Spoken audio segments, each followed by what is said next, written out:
바람 많은 야곱의 인생에 또 다른 시련의 먹구름이 밀려옵니다. 사건의 중심에는 그의 아들들이 있습니다.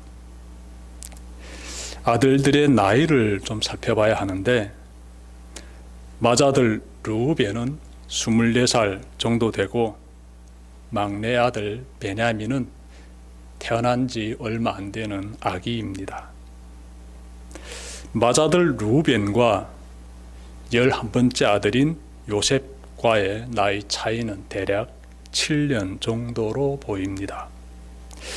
참고로 좀 더 말씀드리면 요셉과 그리고 막내 동생인 베냐민과의 나이 차이는 17년 정도로 예상할 수 있습니다. 자, 사건은 요셉이 17살 되던 해에 일어납니다. 당시 17살이면 사리 분별을 할 수 있고 방목도 할 수 있는 나이입니다. 기원 후 3세기에 쓰여진 율법 해석서인 미시나에 따르면 유대인들은 15살이면 율법이 기록되어 있는 탈무드를 공부시켰으며 18살이면 결혼시켰으며 또 20살이면 생계를 위해 일을 시켰다라고 합니다. 요셉이 활동하던 시대는 그때보다 썩 고대 시대이긴 하지만 그래도 17살이면 결코 적은 나이가 아닙니다. 여성일 경우 시집 갈 수 있는 나이입니다. 요셉은 17살쯤 되었을 때 어머니를 잃게 됩니다. 어머니가 동생 베냐민을 출산하다가 숨을 거둡니다. 그래서인지 아버지는 요셉을 각별히 사랑했습니다. 한편 요셉은 형들과 함께 방목을 했는데 형들의 잘못을 보면 아버지에게 일러 바치곤 하였습니다. 이 정도의 고자질은 여러 자식을 둔 가정이라면 흔히 일어나는 일입니다. 하루는 아버지가 요셉에게만 특별한 옷을 만들어 입혔습니다. 개역 개정 성경에서는 채색 옷이라고 번역하는데 히브리 원어를 보면 타스라는 단어가 사용됩니다. 그러므로 야곱이 요셉에게 해 입힌 옷은 발목까지 내려오는 긴 소매 외투입니다. 이런 옷은 일할 때 입으면 불편합니다. 당시 이런 옷은 관리자들이라든지 왕족을 비롯하여 신분이 높은 사람들이 입었다고 합니다. 요셉이 이런 옷을 입었으니 형들의 심기가 불편할 수밖에 없습니다. 어느 정도인가 봤더니 요셉과 편하게 말하고 싶지 않을 정도였다라고 합니다. 4절 보게 되면 그 부분이 나오지요. 그를 미워하여 그에게 편안하게 말할 수 없었더라. 이렇게 성경은 또 말씀하고 있기 때문에 당시 형제들의 마음이 굉장히 불편했다라는 사실 우리가 알 수 있습니다. 요셉의 그 형들의 심정이 충분히 이해됩니다. 우리 한번 생각해 봅시다. 만약 아버지가 동생에게는 자가용 차를 사주고 나에게는 대중교통을 이용하라라고 하면 기분이 어떨 것 같습니까? 화가 날 것입니다. 그 화는 동생에게로 향하게 되지요. 동생과 말을 섞고 싶지 않을 것입니다.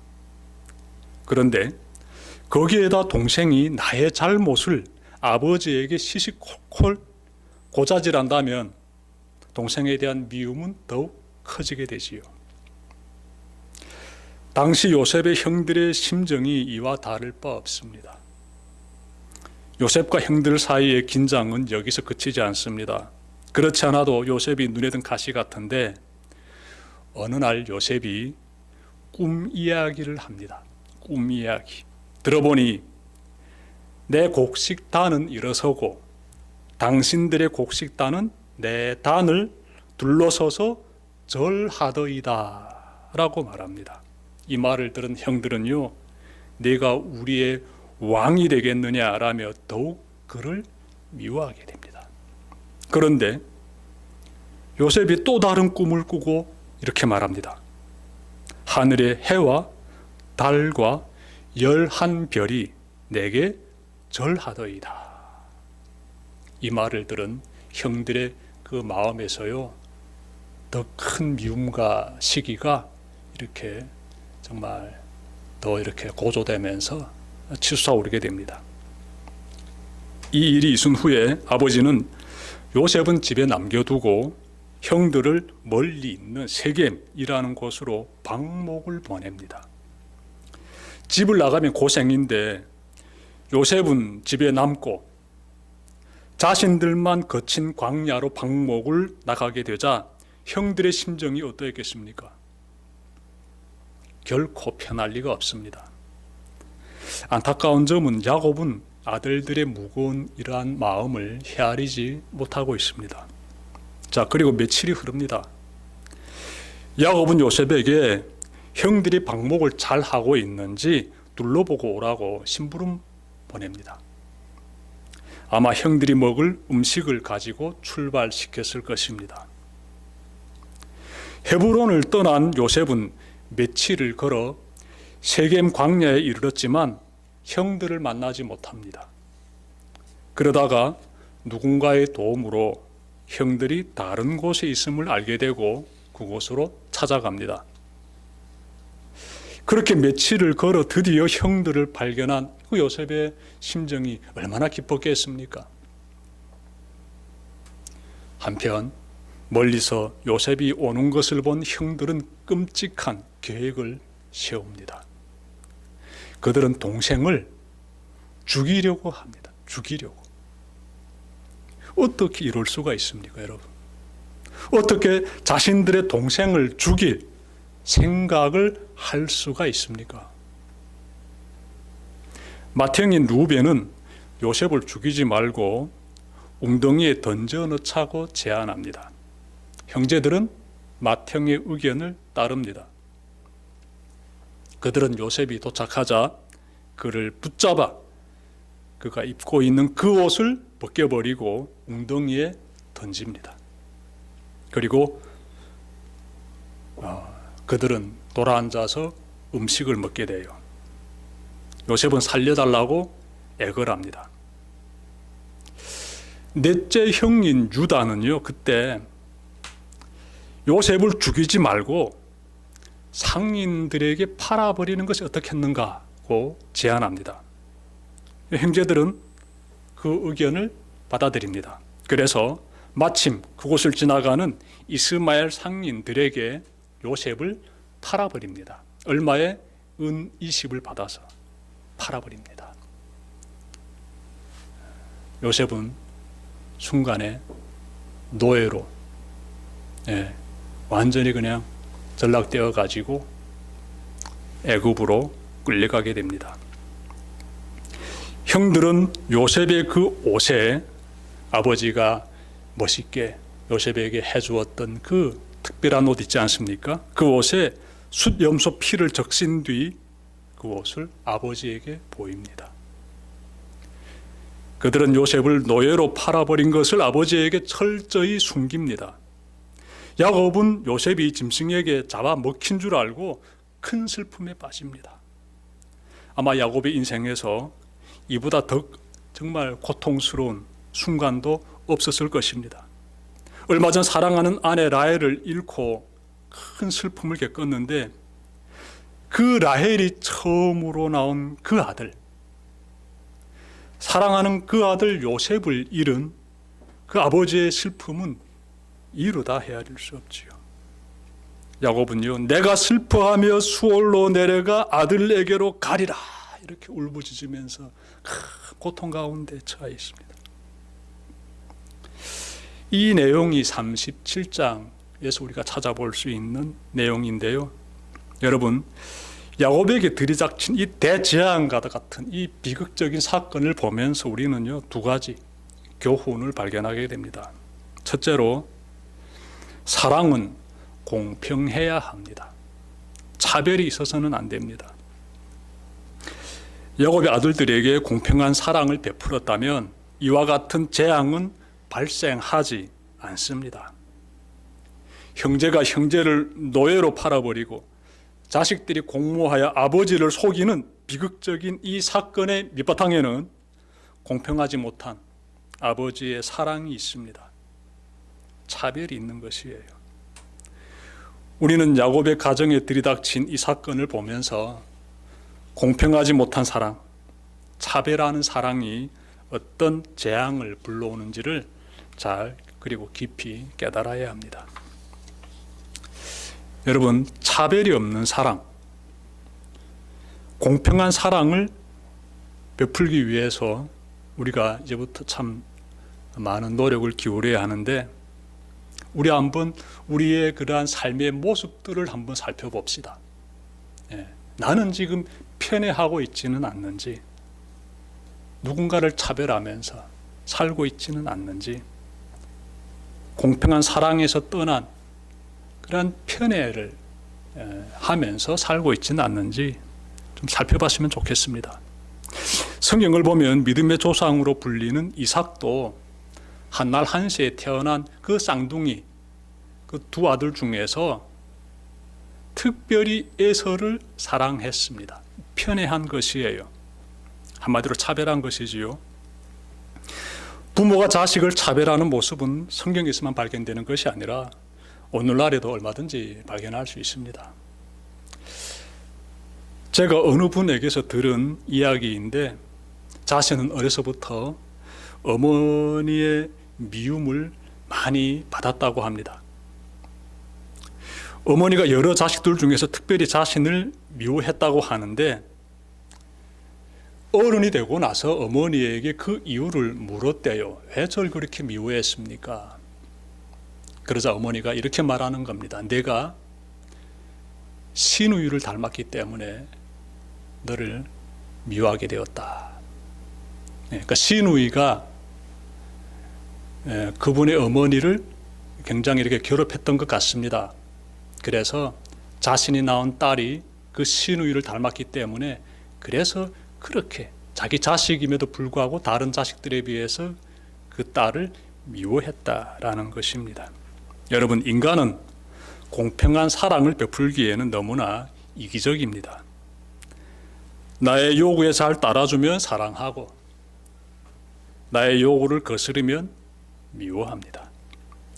흔히들 10손가락 깨물어 안 아픈 손가락이 없듯이 자식을 향한 사랑도 이와 한결 같다라고 말하는데, 맞는 말이 아닙니다.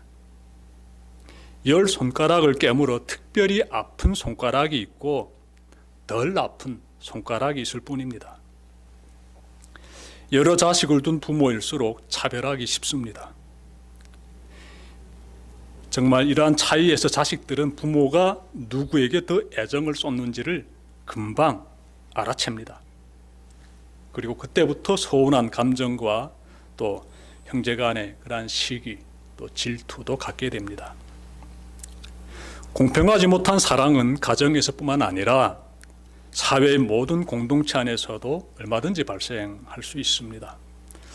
저는 대성교회를 섬기면서 공평한 그 사랑의 중요성을 항상 잊지 않고 있습니다. 혹시라도 내가 탈북민에게 더 깊은 애정을 쏟지는 않는지 항상 스스로를 살피고 있습니다. 여러분, 우리를 향한 하나님의 사랑은 공평한 사랑이에요. 우리는 그 사실을 예수님의 삶에서 찾아볼 수 있습니다. 예수님은 니고데모와 같은 사회 고위급 인사로부터 시작하여 가늠하다가 붙잡힌 그 여인에 이르기까지 모든 사람에게 차별 없는 사랑, 공평한 그 사랑을 베풀어 주셨습니다. 예수님의 십자가는 온 인류를 사랑하시는 하나님의 마음을 상징적으로 잘 보여주고 있습니다. 그 사랑은 시기와 갈등과 미움과 분노가 사라지게 하고, 서로 화해하고 용서하며 하나가 되게 합니다. 그러므로 우리도 주님의 공평한 사랑을 받은 자답게 가정에서부터 시작하여 교회와 일터에서 공평한 사랑을 실천해야 합니다. 공평한 사랑을 실천할 때 갖춰야 할 기술이 하나 있습니다. 그것은 소통의 기술입니다. 다른 말로 하게 되면 대화의 기술이 되겠습니다. 우리가 완벽하게 공평한 사랑을 실천하면 좋을 텐데 종종 특정 사람을 편애할 수 있습니다. 그때 대화의 기술을 사용하면 문제를 극복할 수 있습니다. 해결할 수 있어요. 여러분, 만약 그때 야곱이 자녀들에게 왜 요셉에게 특별한 옷을 해 입혔는지, 그리고 왜 그에게 각별한 애정을 쏟았는지를 설명해 주었다면 이와 같은 비극은 일어나지 않습니다. 야곱이 자녀들을 앉혀놓고 너희들은 모두 어머니가 생존해 있지만 요셉은 그렇지 않다. 그러니 그의 마음을 위로하는 마음으로 이 특별한 옷도 해 입혀준 것이다. 그리고 또 아버지로서 좀 남다른 사랑도 그에게 베풀어 준 것이다 라고 말하였다면 아들들의 시기와 미움과 분노는 사라졌을 것입니다. 근데 야곱은 이것을 못했어요. 우리도 마찬가지입니다. 우리가 본의 아니게 누군가를 편애했다면 그 부분을 대화로 풀 수 있어야 합니다. 상대를 소중히 여기는 마음, 진정 어린 마음으로 상황을 대화로 풀어갈 때 상대의 서운한 감정이라든지 미워하는 마음들이 사라지게 됩니다. 대화가 중요하지요. 다음으로 우리가 찾아볼 수 있는 교훈은 미움을 방치하면 안 된다라는 것입니다. 미움. 야곱의 아들들이 동생에게 가한 만행을 보면 섬뜩합니다. 하나님을 믿는 야곱의 집안에서 태어나 성장한 사람들이 어떻게 이처럼 잔인할 수 있을까? 섬뜩합니다. 아무리 요셉이 눈에 든 가시 같을지라도 그래도 피를 나눈 형제인데 그를 죽이려고 하는 형들을 보니 정말 섬뜩합니다. 하나님 보시기에 이것은 매우 잔인한 악행입니다. 죄악이지요. 그들의 계획이 살인에서 인신매매로 바뀌었지만 그렇다고 하여 그들의 죄가 감소된 것은 아닙니다. 끔찍한 죄악의 뿌리를 살펴보니 미움이 있었습니다. 미움. 마음에 미움이 뿌리 내리자 그것이 자라서 결국에는 살인 동기를 일으키고 인신매매로까지 이어졌습니다. 그러므로 여러분, 그 누구도 미워하지 마십시오. 요한일서 3장 15절은 이렇게 말씀합니다. 형제를 미워하는 자마다 살인하는 자다. 여러분 기억합시다. 미움이 살인으로 이어지게 합니다. 말씀 마치려고 합니다. 오늘은 창세기 37장에 기록된 비극적인 사건을 전해드렸습니다. 야곱이 사랑하는 아들 요셉이 형들에 의해 노예로 팔려간 이 사건을 보면서 두 가지를 우리가 교훈으로 삼고 그리고 실천합시다. 우선 공평한 사랑을 실천합시다. 공평한 사랑. 다음으로 미워하는 마음을 품지 맙시다. 오늘 말씀 마음에 잘 새기며 하나님이 원하시는 그 귀한 사랑, 공평한 사랑을 실천하는 여러분들 되시기를 주님의 이름으로 축원합니다. 기도드립시다.